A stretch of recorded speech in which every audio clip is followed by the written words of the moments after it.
Panglima GAM Tengku Abdullah Shafii dilaporkan tewas dalam suatu serangan aparat keamanan di Pidi, Aceh. Gearbox pesawat Garuda Boeing 737-300 Garuda akhirnya ditemukan di sebuah rumah di Desa Bulukan, Sukoharjo.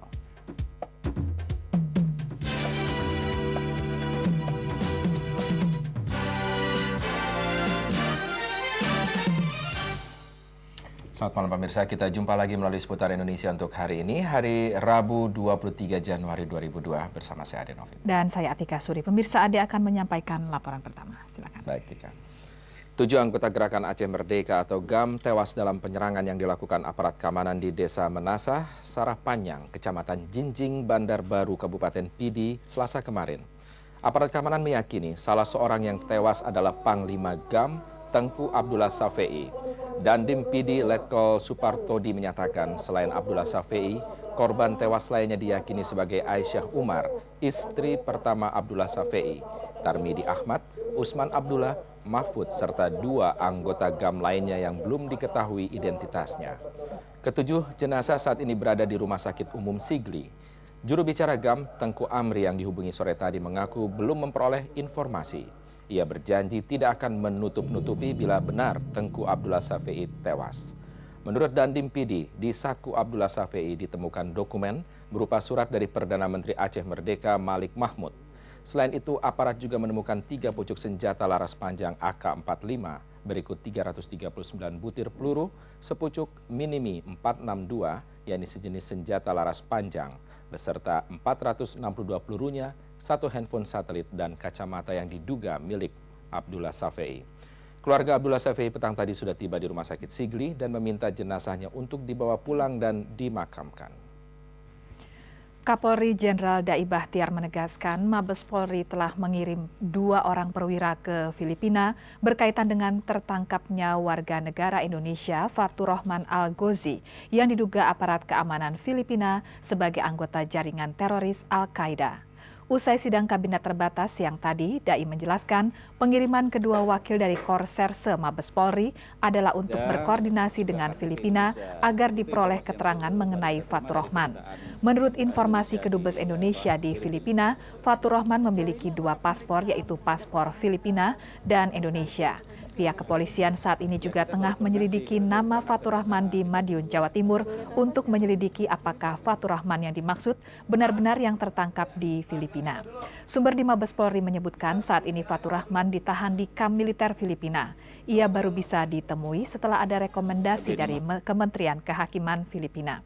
Pihak Mabes Polri akan menggunakan jalur Interpol bila menemukan kesulitan di lapangan. Apakah kemudian bahwa jaringan Al-Qaeda ada di Indonesia atau tidak, sangat tergantung nanti hasil pemeriksaan kita. Kalau sementara ini tentu kita baru, karena mereka kegiatannya semua tidak di Indonesia kan. Ada yang katanya di Malaysia, ada kegiatannya di Filipina. Nah, setelah itu mungkin kita baru bisa memperoleh informasi lagi. Gearbox set atau alat pemasok pelumas pesawat Boeing 737-300 Garuda yang mendarat darurat di Sungai Bengawan Solo siang tadi ditemukan di rumah seorang warga Desa Bulukan, Sukoharjo. Menurut petugas dari Garuda, alat pensuplai pelumas ke mesin pesawat tersebut dibawa pulang oleh seorang warga karena dianggap tidak berguna dalam penyelidikan. Alat tersebut ditemukan di pinggir sungai sekitar 1 km dari lokasi kejadian. Gearbox set merupakan perangkat penting untuk mengetahui sebab-sebab mesin pesawat mati mendadak. Gearbox set yang berhasil ditemukan siang tadi langsung dibawa ke Jakarta. Hingga sore tadi, seluruh bangkai pesawat belum bisa dievakuasi. Tim baru bisa mengevakuasi bagian ekor, atap bagian depan ekor, serta atap sayap pesawat. Sedang kepala dan kedua sayap pesawat belum terangkat. Perusahaan Boeing meminta agar bagian kepala dan kedua sayap pesawat diangkat dalam keadaan utuh. Untuk itu pada bagian pesawat ini tidak akan dipotong. Pemirsa, Kota Kediri dan Tulung Agung, Jawa Timur kemarin dilanda angin puyuh. Akibatnya puluhan rumah penduduk di kedua kota ini rusak parah. Di Tulung Agung, angin puyuh yang disertai hujan deras melanda Desa Bungur, Kecamatan Karangrejo. Terjangan angin selama 20 menit merusak 38 rumah penduduk, sebuah bangunan sekolah dasar, dan memutuskan jaringan listrik. Terpaan angin juga menumbangkan puluhan pohon di sepanjang jalan menuju Desa Bungur. Sedangkan di Kediri, bencana angin puyuh terjadi pada hari Senin merusak 13 rumah di Desa Maisan, Kecamatan Mojo, Kabupaten Kediri. 2 unit rumah diantaranya roboh. Bencana alam di kedua wilayah ini tidak merenggut korban jiwa. Banjir yang selalu melanda ibu kota Jakarta pada setiap musim penghujan dipastikan akibat perubahan tata ruang di daerah sekitarnya. Selama 10 tahun, pemerintah DKI Jakarta tidak pernah mentaati azas tata ruang sehingga terjadi perubahan fungsi lahan. Tidak dapat dipungkiri, banjir yang melanda Jakarta salah satunya diakibatkan oleh perubahan tata ruang daerah sekitarnya, seperti Banten, Bogor, dan Cianjur. Pengamat lingkungan Emil Salim menilai pemerintah daerah selama kurun waktu 10 tahun ini tidak menaati azas tata ruang dalam pembangunan kota. Artinya, banyak daerah penampungan air berubah menjadi daerah pemukiman sehingga terjadi banjir. Ada namanya terminal banjir, embung-embung gitu. Tahu embung-embung itu terminal banjir. Sekarang yang terminal banjir dijadikan pemukiman. Nah, tentu pertanyaan timbul, kenapa di dalam land use plan, ya, menurut ketentuan penataan ruang, ada tata ruang. Gitu. Begitu pula Bogor Puncak Cianjur ada tata ruang. Gitu.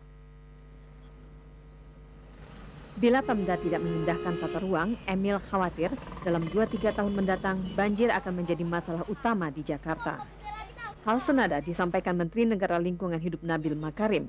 Nabil bahkan khawatir lingkungan akan semakin rusak bila Undang-Undang Otonomi Daerah berlaku. Karena Pemda setempat bisa saja memanfaatkan otonomi daerah untuk menambah pendapatan daerah dengan membuka pemukiman dan menebang hutan tanpa mengacu pada tata ruang. Karena itu Nabil menghimbau masyarakat agar melaporkan setiap pelanggaran yang dilakukan oknum-oknum pemerintah. Departemennya siap menampung keluhan tersebut. Pemerintah daerahnya juga dikembangkan kemampuan untuk menjalankan pengelolaan lingkungan. Sehingga kalau ada tuntutan dari masyarakat, mereka sudah mampu. Gitu. Itu yang pertama yang kita lakukan. Yang kedua adalah penaatan. Ya, penaatan itu supaya taat bisa melalui hukum atau dengan mekanisme non-hukum lainnya. Itu. Emil dan Nabil sepakat, penyelesaian masalah banjir tidak dapat dilakukan dalam waktu singkat. Perlu dukungan semua lapisan masyarakat agar peduli terhadap lingkungan. Feti Fajradi dan Anton Susilo melaporkan. Seputar Indonesia akan kembali dengan informasi lainnya. Di antaranya bantahan Ketua Yayasan Raudatul Jannah Dadang Ruskandar mengenai hasil pemeriksaan Kejaksaan Agung yang menyatakan penyaluran sembako adalah fiktif.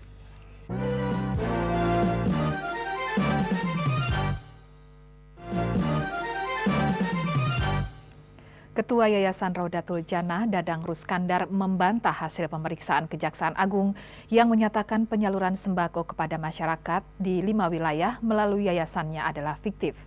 Dadang menegaskan pembagian 1,5 juta lebih paket sembako dilakukan di 1.500 lebih kecamatan, sehingga hanya sebagian kecil masyarakat dalam satu kecamatan yang menerima paket tersebut. Dadang mencontohkan Kabupaten Majalengka, Jawa Barat yang terdiri dari 95.000 kepala keluarga. Hanya 7,5% dari masyarakat di kabupaten tersebut yang menerima paket sembako. Karena itu Dadang menilai sistem random sampel yang dilakukan Kejaksaan Agung dalam pemeriksaan tidak dapat dijadikan acuan penilaian. Dadang juga menilai langkah Kejaksaan Agung yang hingga 3 kali membentuk tim pemeriksa hanyalah sebagai upaya untuk memojokkan Yayasan Raudatul Jannah. Kejaksaan Agung hingga kini belum menetapkan cekal terhadap Ketua DPR Akbar Tanjung yang menjadi tersangka dalam kasus penyaluran dana non-budgeter Bulog senilai 40 miliar rupiah. Dalam rapat kerja dengan Komisi 2 DPR, Jaksa Agung menjelaskan sampai saat ini pihaknya belum menerima permohonan dari kuasa hukum Akbar Tanjung mengenai rencana kliennya yang menunaikan ibadah haji. Rapat kerja yang berlangsung sejak pukul 1 memfokuskan pada kinerja Kejaksaan Agung dalam menuntaskan kasus-kasus korupsi dengan tersangka Syamsul Nur Salim, Prayogo Pangestu, Faisal Abdau, termasuk perkembangan penyidikan kasus Akbar Tanjung dan kemungkinan pencekalan Ketua DPR tersebut. Jaksa Agung mengaku baru membaca permohonan dari kuasa hukum Akbar Tanjung untuk menunaikan ibadah haji. Begini, permohonan baru kita terima. Tim penyidik belum jumpa dengan saya. Saya mulai kemarin sampai tadi itu mulai pagi di rapat kabinet ya. Jadi permohonan baru kita terima ya. Ya, permohonan baru kita terima lah ya. Dicekal atau tidaknya itu masalah nanti lah ya. Sementara itu, Jaksa Penyidik Kejaksaan Agung Manap Zubaidi siang tadi mengaku telah berembuk dengan para jaksa penyidik menyangkut kemungkinan pencekalan terhadap Akbar Tanjung. Namun Manap menolak menjelaskan hasil rembukan tersebut. Penyidik sudah mempertimbangkan, saya sudah bilang ke Humas, saya nggak akan bicara masalah materi ya. Saya sudah mengatakan dan saya sudah bicara sama Humas. Nanti Humas saja. Nah terkesan tertutup. Kan dalam satu teori penyidikan itu, kita penyidikan ada yang bisa disampaikan kepada publik, yang materi-materi itu tidak bisa kita secara terbuka dulu. Nanti di pengadilan baru terbuka. Ketua Umum P3 Hamzah Has meminta kepada anggota P3 yang telah bergabung dengan P3 Reformasi untuk mengundurkan diri dari keanggotaan mereka di DPR maupun DPRD. Saat membuka Mukerwil P3 di Pangkal Pinang, Provinsi Bangka Belitung hari Selasa kemarin, Hamzah menegaskan dengan adanya perubahan status keanggotaan mereka, maka mereka tidak lagi mewakili kepentingan P3 di dalam Dewan. Secara etika moral, menurut Hamzah, para anggota partai yang pindah juga harus melepaskan jabatan dalam lembaga eksekutif dan legislatif yang diperoleh sebagai wakil rakyat dari P3. Hamzah juga membantah isu perpecahan dalam P3 berkaitan dengan pembentukan P3 Reformasi. Menurutnya, pendirian P3 Reformasi dilakukan oleh orang-orang di luar struktur partai. Saya tidak menerima pernyataan-pernyataan seperti itu. Tidak ada satupun wilayah cabang yang menyatakan ingin keluar dari P3 karena tidak setuju dengan demokrasi. Tidak ada itu. Oleh karena itu saya nyatakan bahwa teman-teman yang sekarang ini membentuk apa yang dinamakan P3 Reformasi itu bukanlah di dalam struktur partai tapi di luar partai, dan karena itu silakan mengundurkan diri dari partai. Pemirsa, aksi demo masyarakat dari daerah ke Jakarta akhir-akhir ini kembali marak. Pagi tadi, Departemen Dalam Negeri dilanda 2 aksi unjuk rasa, yakni dari masyarakat Maluku dan Riau. Kantor Departemen Dalam Negeri di Jalan Merdeka Utara, Jakarta, Rabu pagi kembali dilanda aksi unjuk rasa 2 kelompok massa dengan isu berbeda. Kelompok pertama adalah masyarakat Maluku di Jakarta, khususnya dari Kabupaten Buru yang mempertanyakan 3 calon Bupati Buru yang terpilih, tetapi tidak memenuhi syarat PP nomor 151 tahun 2000 dan Undang-Undang nomor 22 tahun 1999 yang mengharuskan calon Bupati memiliki ijazah paling rendah SLTA. Ketiga calon bupati tersebut adalah Lisni Husni Heti, Baadila, dan Salim Al-Katiri. Masyarakat Buru menuntut agar pencalonan ketiga calon bupati tersebut ditinjau kembali atau dibatalkan. Tuntutannya apa ini? Harus dibatalkan. Hasil pemilihan harus dibatalkan. Karena dia akan menjadi presiden buruk bagi kehidupan demokrasi di Indonesia pada umumnya dan khususnya di kabupaten kami. Di tempat yang sama, sekitar 500 warga Riau menuntut agar pembentukan Provinsi Kepulauan Riau segera dilaksanakan seperti provinsi-provinsi lain yang baru dibentuk. 10 wakil dari beberapa kabupaten di Kepulauan Riau akhirnya diterima wakil dari Depdagri setelah selama setengah jam menuntut agar pintu gerbang kantor Departemen Dalam Negeri dibuka. Peti Usman dan Harwin melaporkan. Pemirsa, tetaplah bersama Seputar Indonesia, kami akan kembali dengan informasi lain. Di antaranya desakan pemerintah pusat kepada pemerintah daerah untuk menentukan harga eceran tertinggi minyak tanah.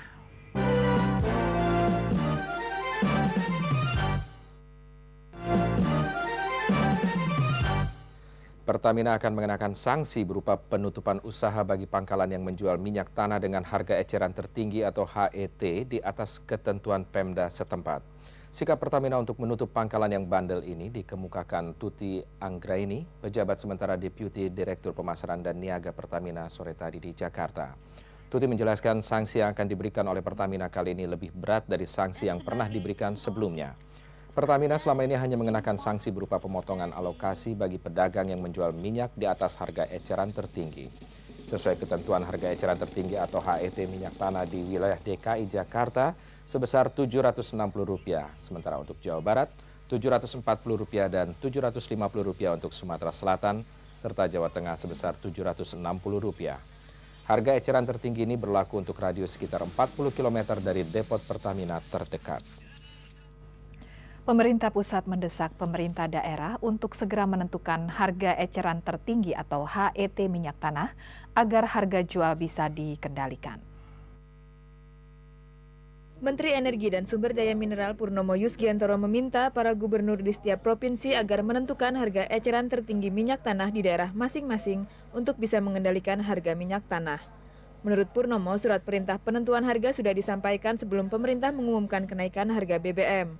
Namun hingga kini ada beberapa provinsi yang belum menentukan harga eceran tertingginya. Saat ini pemerintah mulai memperkenalkan penentuan harga yang mengacu pada MOPS atau Mid Oil Plat Singapore. Menurut Purnomo, sudah saatnya bangsa Indonesia mengejar ketertinggalan dengan negara lain dalam hal penentuan harga minyak.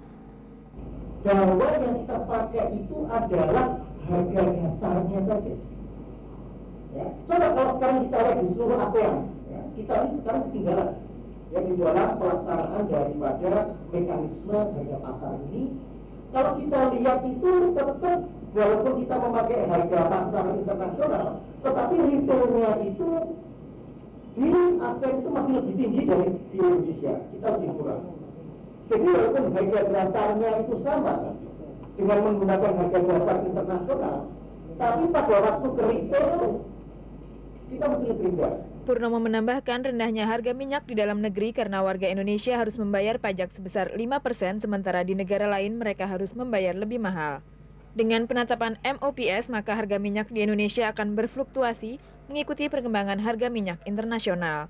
Untuk menghindari fluktuasi yang terlalu tajam, pemerintah akan menetapkan harga minyak tertinggi dan terendah yang akan ditentukan setiap bulan. Cecilia Tiara dan Musjaya melaporkan.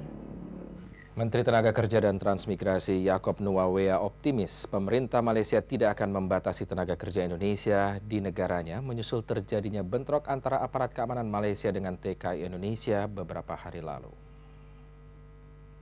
Menteri Tenaga Kerja dan Transmigrasi Yaakob Nuawea seusai sidang kabinet Rabu siang di Jakarta mengatakan bila diperlukan pemerintah Indonesia akan meminta maaf pada pemerintah Malaysia sehubungan terjadinya bentrok antara tenaga kerja Indonesia dengan aparat Malaysia. Selanjutnya pemerintah akan lebih memperketat proses pengiriman TKI ke luar negeri. Apa yang mesti saya lakukan, tapi paling tidak untuk kedepannya dalam rangka tindakan preventif, pertama mereka yang kirim ke luar negeri harus kita seleksi betul. Yang kedua, pembinaan kita harus terus-menerus. Sementara itu, Menko Polkam Susilo Bambang Yudhoyono mengatakan ulah TKI di Malaysia hanya dilakukan oleh segelintir orang. Karena itu diharapkan pemerintah Malaysia tidak menyamaratakan semua tenaga kerja Indonesia. Dan itulah yang sedang kita lakukan, langkah diplomasi, dan menurut saya harus lebih dari diplomasi pada tingkat pembicaraan yang lebih teknis agar keadilan bisa ditegakkan, tetapi tentu permasalahan hukum di Malaysia kita tidak bisa mengintervensi. Yang kita lakukan adalah ke dalam, bagaimana mereview, menyempurnakan kebijakan tentang pengiriman tenaga kerja termasuk proses seleksinya. Dan yang kedua, bagaimana kita menjamin keadilan bagi semua, untuk termasuk untuk tidak menggeneralisasi bahwa seluruh tenaga kerja Indonesia itu jelek. Susilo berharap melalui langkah diplomasi, pemerintah Malaysia tetap dapat menerapkan proses hukum yang adil terhadap tenaga kerja Indonesia. Nita Daule dan Budi Hartadi melaporkan. Pemirsa, Seputar Indonesia akan kembali dengan laporan mengenai stasiun televisi RCTI yang kembali akan menayangkan kejuaraan Piala Dunia Sepak Bola 2002.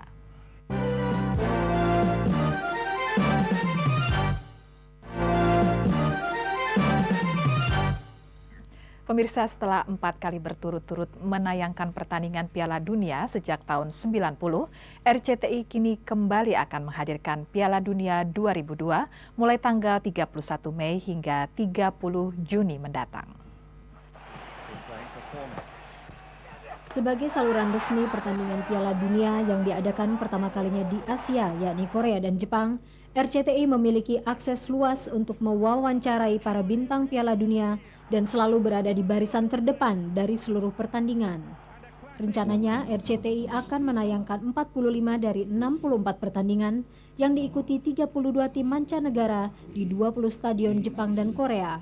Direktur Pelaksana Program Piala Dunia 2002, Daniel Resowijoyo mengatakan, meski biaya penayangan acara sepak bola paling akbar di dunia ini cukup mahal, namun RCTI berusaha menyajikan yang terbaik bagi pemirsanya. Kami melakukan terobosan sebagai the only TV station yang menyiarkan pertandingan paling akbar ini karena pertimbangan bisnis, pertimbangan loyalty kepada viewers kita, pemirsa kita. Karena persaingan di dunia pertelevisian di Indonesia akan sangat ketat, ya. Jadi kita melakukan terobosan. Oke, ya biarlah untuk event yang paling akbar ini RCTI akan menjadi suatu station yang eksklusif dan the only station yang menyiarkan pertandingan tersebut. Pemirsa, saling tuding antara Pemda DKI Jakarta, Jasa Marga dan pengelola Pantai Indah Kapuk Jakarta sebagai penyebab banjir di Jalan Tol Sudiatmo sebenarnya tidak perlu terjadi. Ketiga pihak tersebut sudah saatnya mulai bersama-sama mengatasi masalah banjir ini. Banjir yang terjadi di Jalan Tol Sudiatmo Bandara Soekarno-Hatta, tepatnya di kilometer 5 hingga 8, merupakan akumulasi dari berbagai sebab. Ketua Lembaga Pengkajian dan Pengembangan Mangrove, Nyoto Santoso menilai, banjir terjadi akibat terganggunya sistem drainase di kawasan rawa tersebut dan berkurangnya daerah resapan air. Penyebabnya antara lain kegiatan pembangunan di sekitar kawasan, seperti pemukiman Pantai Indah Kapuk, daerah industri di kawasan Kamal, Cengkareng, dan Angke, serta konstruksi jalan tol itu sendiri yang perlu dikaji ulang. Menurut Nyoto, meski telah memegang sertifikat AMDAL pada tahun 87 dan 94 lalu, perumahan Pantai Indah Kapuk yang merupakan konversi dari hutan mangrove seluas 813 hektar ikut menyebabkan banjir. Sementara konstruksi cakar ayam Jalan Tol Sudiatmo perlu dikaji ulang dengan membuat jalan layang, mengingat setiap tahun jalan tol tersebut turun 7 hingga 12 cm. Nah, saya melihat sesungguhnya di mangrove itu kita belajar dari perilaku tumbuhnya tumbuhan mangrove itu. Kalau kita lihat sistem perakarannya itu, dia selalu mengambang di tanah lumpur.